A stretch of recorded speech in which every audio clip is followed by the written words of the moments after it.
just got this email from my boss. She says I got to empower you. You're going to empower me. Yeah. Okay. What does empowerment mean to you? I'll tell you what it means. You're going to tell me? Yeah. Okay, tell me. I'm ready. It means that from now on, you're going to start making decisions around here, take better care of our customers, improve our processes, and all that garbage. So this shouldn't take very long. Just sit still while I empower you. I'll try. Attaboy. Is it working? Joe, I empower you to go out there to make decisions to improve things around here, so go forth and be empowered. One last piece of advice, however. Don't screw it up. Now, before you make any decisions, check with me. Thanks, Joe. Can you relate to that? All right. Now, here's the point. Here's the point. It should be obvious to everybody in this room, right? That's not empowerment. That's using a new vocabulary word with the same old behavioral garbage associated with it. The words are easy to use. The opportunity that exists for everybody in this room is to really live out the promise of what empowerment is. And what really gets me excited, because this is my area of passion, and has been for my entire adult life, it's the opportunity to really lead. And let's just get one thing out of the way right now, just be absolutely crystal clear about this. Leadership has got nothing to do with what it says on that business card in your wallet or in your purse or in your pocket. It's got nothing to do with where you sit on the company's organizational chart. It's got nothing to do with who or how many people report to you. It's got everything to do with who you are and what you do, how you approach your work and how you approach your life. And I'll say this politely, as best I can.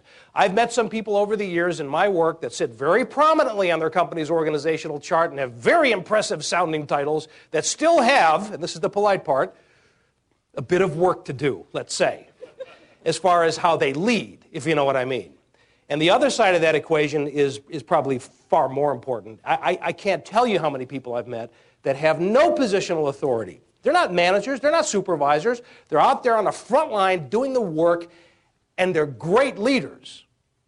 So there's something else going on there, not the title, not the position, but there's something internal and external that's happening that's really significant. That's the kind of person that I refer to as the extreme leader.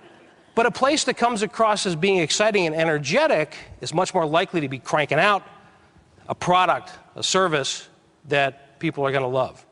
I mean, it's a direct result of the level of energy that leadership is putting into that place or not. So here's the question to ask yourself. It's a bit of a litmus test kind of a question. I won't ask you to answer it out loud, but I think it's a good place to start. In thinking about your own influence on the energy around you at work, ask yourself this question. Do I generate more energy when I walk into a room or when I walk out of it? You know what I'm talking about, right?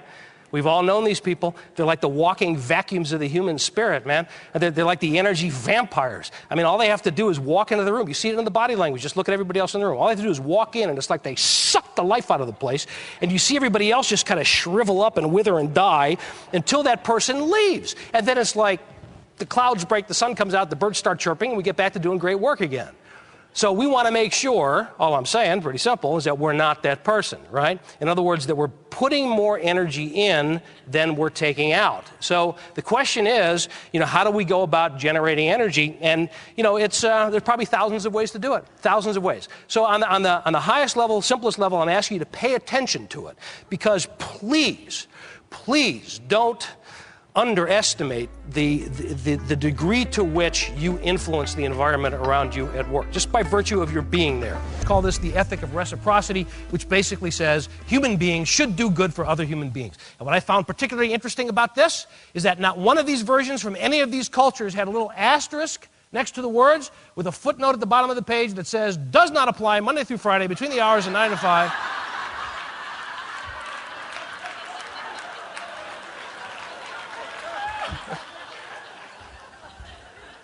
And yet, when we go to work, the golden rule doesn't seem to be the rule very much. It seems to be the exception to the rule, until you look at the great leaders. And when I say great leaders, I don't mean the historical leaders. I mean the great leaders that you've never heard of. But they're the people who are famous in their organizations for being extraordinary. To them, they get this on steroids. I mean, let's be honest. I mean, there are some people that are more naturally inclined to leadership. They just kind of get it. They're just really good at it. They don't even know what they're doing. They just do it well. It doesn't mean that for the rest of us there's no hope. It means that for the rest of us, we have to pay very close attention to our own development, and all of us can do it. All of us can rise to that challenge. Sometimes that challenge is thrust upon us. Sometimes we seek it out individually. But we have to be aware that leadership is born out of challenge. And now imagine this. The day finally arrives where you're ready to take on the mountain. And as you approach the track from down below, as you're looking at this track, you're thinking, this is going to be cool. Because the angle is manageable from down here. It's a beautiful, bright, sunny day. The sun is glinting off of the snow, and you're thinking, this is awesome, man. Can't wait to give this a try. You got your board in your hand. You take the lift up to the top of the mountain. And now you're taking in the view from up here, and you're thinking, all right, this is a little different. It's just a little different, but it's not bad. And you got your board in your hand, and you step up to the edge of the track, and you look down. What's the angle like from up here? There's no angle from up here. It's a straight drop into the abyss from up here. So now you're having second thoughts, right? Your hands are shaking on the board, the heart's beating in your chest, sweat's breaking out of your forehead, having trouble catching your breath. But you finally get up the nerve to just lie down on the board a little bit, and you're teetering on the edge, and finally you take a deep breath and you push off, and before you know it, bang, you're going 1,000,000 miles an hour, and you suddenly realize that you are now 100% committed to this idea, right? There is no turning back now, and typically at that point in the process, there are two words that come to mind. What are they? You know what they are.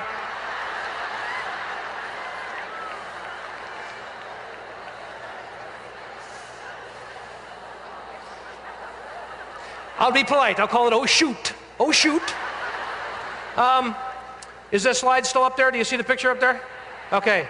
M stands for moment. You got the idea?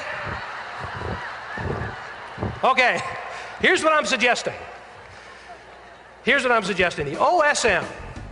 The OSM is the natural built-in indicator that we have as human beings that we are doing or about to do something that has potentially extraordinary impact. Stereotype about engineers is simply, we are engineers, we don't do that people thing, right? Keep the people out of our way so we can get our jobs done around here. That's the ideal scenario.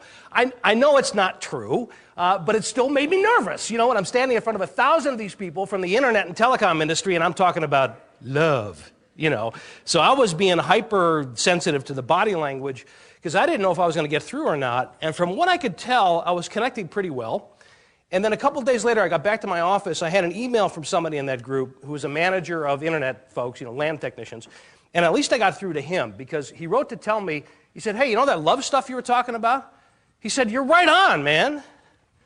He said, I've been telling my guys this since the day I became a manager 10 years ago. And I thought you'd appreciate seeing it in his own words. Here's the way he said it. I've told my technicians to make the customer absolutely love you, take you home to dinner, love you, meet the wife and kids, love you, because if the customer loves you, you can blow up their building, and they'll say accidents happen.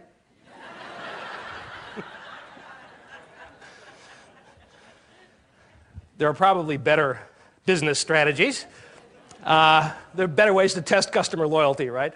But this does tell us something. I have to admit to you, I first put this on a slide because I thought it was funny. But the more I've thought about this, the more profound it gets. Because what it's telling us is, here we are in the beginning of the 21st century, and for so long as business people, we've been conditioned to believe and act on the belief that customer satisfaction is the most important thing, right? That a satisfied customer should be at the core of everything we do as a business. Only to look around now and understand that customer satisfaction doesn't mean squat anymore. I mean, there's no loyalty in a satisfied customer. There's no repeat business guaranteed with the satisfied customer. There's no word of mouth that happens with customer satisfaction because satisfaction has become a baseline expectation. We expect that wherever we go. Therefore, it is no longer a competitive advantage to create it for people. But when they love us, when they love the experience of working with us, when they love the quality of our product or service, when they love the way we anticipate their needs, love, that's where the buzz factor comes from, the loyalty comes from, the forgiveness factor, as our friend here is telling us, comes from when things don't go according to plan. So to say that love has no place in business is insane. In fact, if you want to look at it just as a business application, it's really just damn good business.